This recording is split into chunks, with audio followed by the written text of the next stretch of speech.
Hey everyone, and welcome. Have you ever just thought about packing a bag and starting a completely new life somewhere else? Well, that's exactly what we're going to get into today. The idea of leaving home for the first time and the even bigger adventure of moving abroad. Let's dive in. Think about that for a second. Your whole life packed into a single suitcase. It's such a powerful idea, right? It's all about hope, big changes, and yeah, maybe a little bit of, what am I doing? That mix of excitement and nerves is exactly what we're exploring. So, here's our plan. First, we'll talk about taking those first steps away from home. Then, we'll zoom out and think about moving to a whole new country. And finally, we'll get into all the feelings that come with being in a new place. All right, let's kick things off with Section 1, your first steps away. This part is all about looking back at those personal moments when you first started becoming independent. So let's start with you. I want you to think back. What about that very first time you left home to live on your own? When was that? Why'd you go? And most importantly, how did you feel? Were you excited, totally nervous, or maybe a little bit of both? And if you're thinking about how to share your story, you could start with the when. Like I was 18 years old. Then the why, maybe I moved for college. And then of course, how you felt. I was a little nervous. Simple as that. Okay, let's zoom out a little. This brings up a really interesting question. Is there a right age to move out and be independent? What do you think? When is the best time for someone to take that big step, and why then? There are so many different ways to look at this. Some people say it should be right after high school. Others think after university makes more sense. And for a lot of people, it's really all about being financially stable. Of course, culture and family have a huge say in this too. So this leads to a bigger debate. What's more important? For kids to leave home and learn to be on their own? Or is it better to stay with family and have that strong support system? There are definitely good arguments for both sides. And you can see the two paths right here. On one hand, moving out teaches you so much about responsibility and really builds your confidence. But on the other, staying with family can help you save a ton of money and you've always got that support. There's really no wrong answer. It's just different. Okay, time for Section 2. We're going to take this idea a big step further now and talk about thinking about moving abroad. This is where the dream gets even bigger.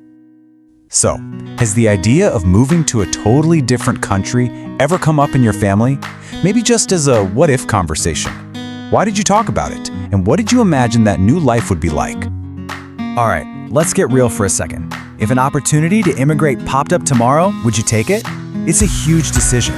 Try to think of 3 solid reasons for your choice, whether that's a yes or a no. Usually people's reasons fall into a few big categories. A lot of times it's for career opportunities, better jobs. For others, it's about education.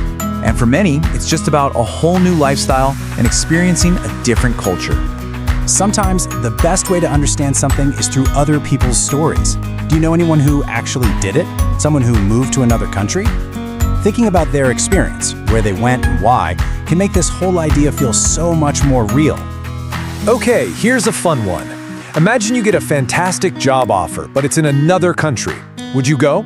What would be your absolute dream country to work in? And, on the other hand, is there anywhere you'd say, no thanks?